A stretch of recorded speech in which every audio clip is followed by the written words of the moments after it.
press the bell icon on the YouTube app and never miss. सभी को जय हिंद दोस्तों, आप सभी का हार्दिक स्वागत है जय हिंद रिएक्शंस पे। आशा करता हूं कि आप सभी लोग बहुत अच्छे होंगे। तो आज हम आपके लिए एक लेटेस्ट, दमदार और बहुत ही जबरदस्त वीडियो लेकर आए जिसमें आप देखेंगे पाकिस्तान की मशहूर यूट्यूबर शैला खान को, जिनकी स्पेशल गेस्ट होंगी भारत की बेटी, हम सबकी चहेती और दबंग वकील नाजिया लाइक खान जी। और ये दोनों बात करेंगी हमारे प्यारे देश भारत से लेके प्रधानमंत्री मोदी की। तो ये वीडियो काफी इंटरेस्टिंग होगी, आपको बहुत कुछ जानने को मिलेगा। तो इसे अंत तक देखें और चैनल पे नहीं है तो चैनल को सब्सक्राइब कर दें ताकि हम आपके लिए लेटेस्ट, दमदार और नॉलेजेबल वीडियोस लाते रहें। तो चलिए पहले ये वीडियो देखते हैं और अंत में इसके बारे में बात करेंगे।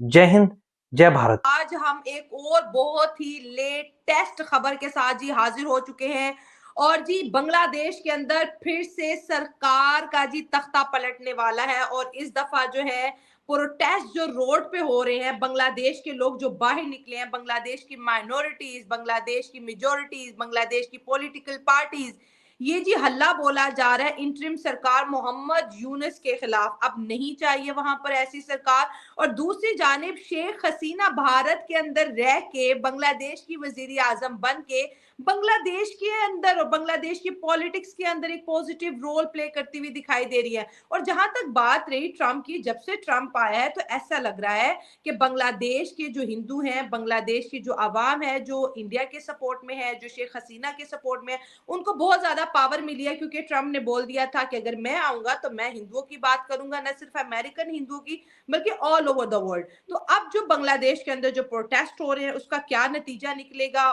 और हम ये भी देखेंगे कि इंडिया और इसके साथ साथ शेख हसीना का जो बॉन्ड है, क्या वो वाकई इतना मजबूत है कि हसीना को दोबारा से वजीर आजम बनने पर मजबूर कर दिया जाएगा। और ये जो तख्ता पलट हो रहा है बांग्लादेश में, इसका क्या नतीजा निकलने वाला है। इन तमाम बातों पर हम जी आज नाजिया लाइक खान से जी डिस्कशन करेंगे। उन्हें वेलकम कहते हैं। Thank you so much ma'am join करने के लिए।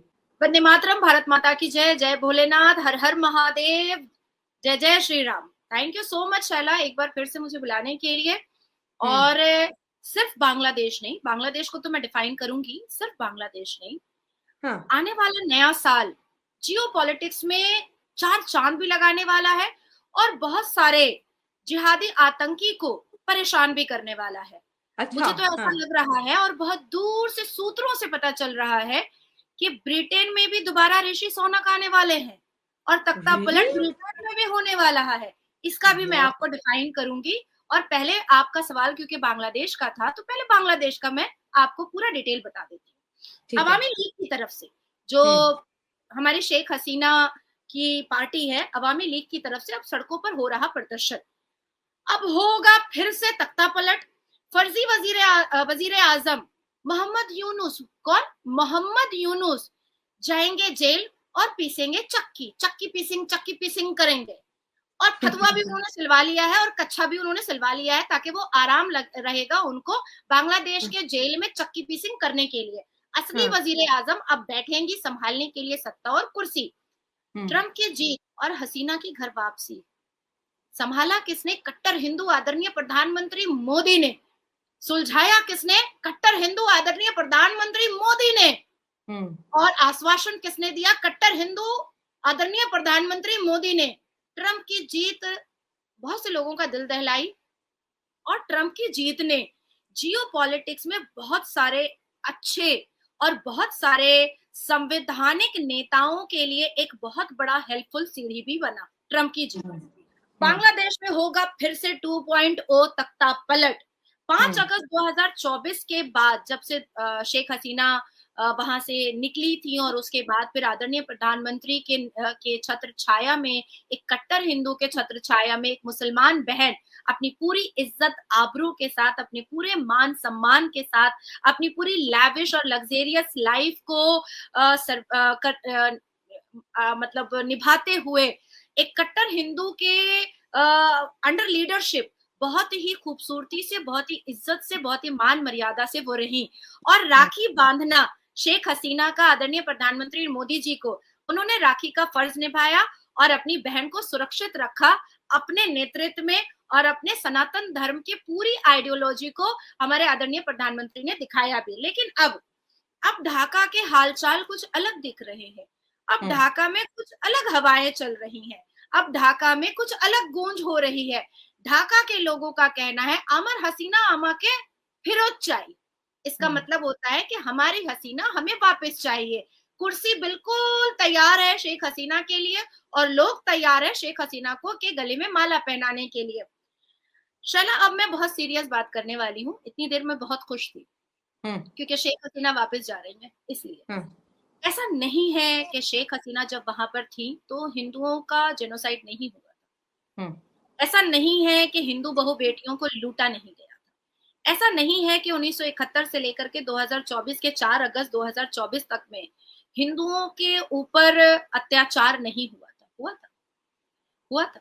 8% हिंदू थे वहां पर। 8%। लाखों करोड़ों हिंदुओं की आबादी घट करके बहुत नीचे उतर चुकी थी। लाखों मंदिरों के जगह पर कुछ मंदिर रह गए थे, लाखों की जगह हजारों आ चुका था।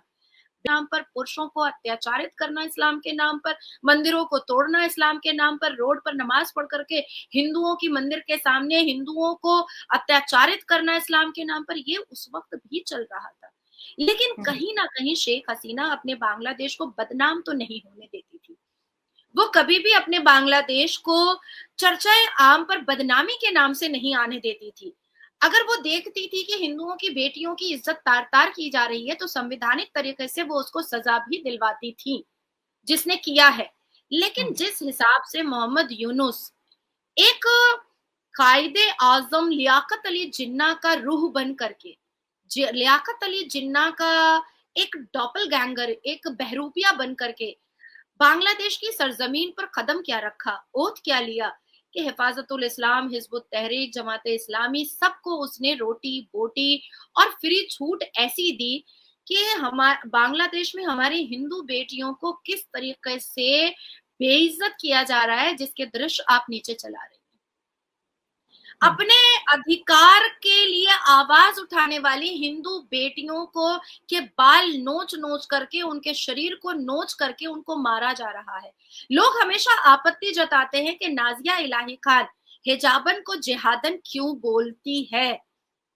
इस दृश्य को देखिए और गौर से देखिए और सब मिल करके देखिए। एक महिला के सामने, एक औरत के सामने अगर किसी दूसरी औरत की आबरू लुटती है तो उस वक्त आपको मजहब या धर्म याद आएगा या अपनी जात की रक्षा याद आएगी? पहले ये बताइए शैला। अगर आपकी नजरों के सामने है ना, अगर आपकी नजरों के सामने किसी 10 साल की बच्ची का, किसी 11 साल की हिंदू बच्ची का, किसी 50 साल की हिंदू औरत का, किसी 32 साल की हिंदू औरत का, या व्हाटएवर एज लफ्ज औरत, अगर उसका कोई रेप कर रहा होगा, उसके आबरू को तार तार कर रहा होगा, क्या आप विरोध नहीं करेंगी? आप ये सोचेंगी कि ये हिंदू है, हमको इसके लिए बोलने की क्या जरूरत है? अगर औरतें अपनी जात की नहीं हुई तो वो अपने इस्लाम की क्या हो सकती है? नहीं हो सकती है। औरत को अपनी जात का पहले होना पड़ेगा, वो अपने आप अपने इस्लाम की हो जाएगी। लेकिन जो दृश्य हमने देखे हैं, हिजाबनों ने जिस हिसाब से पकड़ करके बाल नोच करके मुस्लिम पुरुषों के हवाले हिंदू बेटियों की आबरू को लुटवाया है, ये दृश्य हमने अपनी आंखों से देखा है और शर्म से नजर झुक जाती है खुद को मुसलमान कहते हुए कि हिजाबन औरतें इतनी नीचे गिर गई हैं कि आबरू लुटवा रही हैं अपनी ही जात का। तो आज मैं कहती हूं कि बांग्लादेश हो या ये दुनिया की कोई भी औरत हो, लानत है, थूक है और अल्लाह का कहर नाजिल हो ऐसी औरतों पर जो परोस करके मुस्लिम पुरुषों के हवाले करती हैं हिंदू बेटियों को कि लूट लो इसको माले गनीमत समझ करके। थूक है ऐसी मुसलमान औरतों पर और शर्म से मर जाना चाहिए ऐसी मुसलमान औरतों को जो किसी के घर की बहू बेटियों की आबरू इसलिए लुटवाती है कि वो हिंदू है। शर्म आनी चाहिए, शर्म आनी चाहिए। ना दीन की ना दुनिया की है ऐसी औरतें। अब आते हैं शैला, ब्रेकिंग न्यूज, ब्रिटेन में भी हो सकता है तख्ता पलट, आ सकते हैं दोबारा ऋषि सोनक। अब आप सोच रही होंगी कि नाजिया जी क्या ब्रेकिंग न्यूज लेकर के आ गई है। हाँ बिल्कुल, ये खबर तो हमने कहीं नहीं देखी। ये क्या बात हो रही है जी? एक तरफ से मोहम्मद यूनिस के खिलाफ प्रोटेस्ट हो रहे हैं कि मुझे लगता है बांग्लादेश के लोगों की अक्ल ठिकाने आ गई है अब, क्योंकि जो मोहम्मद यूनिस जो उनको बहुत अच्छे लग रहे थे, आज उन्हीं का ही तख्ता पलट हो रहा है, आज उन्हीं के लिए लोग रोड पे निकल रहे हैं, अवामी लीग एकदम से एक्टिव हो गई है, शेख हसीना एक्टिव हो गई है, और मोहम्मद यूनिस ने तो इंटरपोल तक करवा दिया कि 196 मुल्क अगर भारत पे प्रेशर डालेंगे तो क्या पता मोदी जी शेख हसीना को वापस कर दे और हम इनके ऊपर केस पे केस डाले। बहुत गड़बड़ है जी इंडिया के पड़ोसी मुल्क बांग्लादेश में, बहुत बड़ी गड़बड़। ये जो जाली वजीर आजम है ना बांग्लादेश का, ये जो फर्जीवाड़ा वाला वजीर आजम है ना, मोहम्मद यूनुस, ये एक नंबर का मतलब फर्जी और बेहुदा बदतमीज वजीर आजम है। इसको जैसे ही पता चला कि ये बहुत बड़े ट्रबल में ऑलरेडी जा चुका है, इसने सारे देश को कहा कि एकत्रित होकर के भारत पर प्रेशर डालो इंटरपोल के जरिए और शेख हसीना को हमें दो, हम उसको जेल भिजवाएंगे। क्यों भिजवाओगे? पहले रेजिग्नेशन दिखाओ ना, ताकत है। अगर एक बाप का पैदा है मोहम्मद यूनुस, तो सबसे पहले रेजिग्नेशन क्या है शैला, कि मोहम्मद यूनुस के खिलाफ इंटरनेशनल कोर्ट, जो Netherlands based international criminal court ICC है, वहां पर शेख हसीना के मेयर जो रहा करते होते थे, जिसको अब तो हम पूर्व नहीं कह सकते हैं, फॉर्मर नहीं कह सकते क्योंकि शेख हसीना का कोई रेजिग्नेशन ही नहीं है, उन्होंने जैसे ही वहां पर एक अर्जी डाली और 800 पेज का एविडेंस डाला, इंटरनेशनल कोर्ट ने भी मोहर लगा दिया है। सारे एविडेंस यूएन से मैच कर रहे हैं, जो यूएन की टीम आई थी इन्वेस्टिगेशन करने के लिए कि हिंदुओं का जेनोसाइड हुआ है, हिंदू बहु बेटियों का बलात्कार हुआ है, मंदिरें तोड़ी गई हैं, मंदिरों के अंदर भगवान की प्रतिमा तोड़ी गई है, हिंदुओं को जलाया गया है, हिंदुओं को मारा गया है। और खास करके ये जो Netherlands based international criminal court ICC है, इसने सबसे ज्यादा तवज्जो बार्बरिक वायलेशन अगेंस्ट वुमेन, इन्होंने सबसे ज्यादा तवज्जो उस पर डाल दी है। अब मोहम्मद यूनुस को समझ में आ चुका है कि आने वाले नए साल में फतवा और अंडरवेयर पहन करके बांग्लादेश के जेल में चक्की पीसिंग का काम स्टार्ट करना पड़ेगा, इसलिए अब ये उत्तेजित हो रहा है। और शक्ल देखो कैसे बंदर जैसी है, मुझे तो लगता है बंदर इससे ज्यादा क्यूट लगता है मुझे, ये खड़े जहन्नमी दिखता है मेरे को मोहम्मद यूनुस। देखो मैं दिखाती हूँ इसकी शक्ल, इसकी शक्ल देखो, एकदम खड़े जहन्नमी मेरे को दिखाई देता है ये।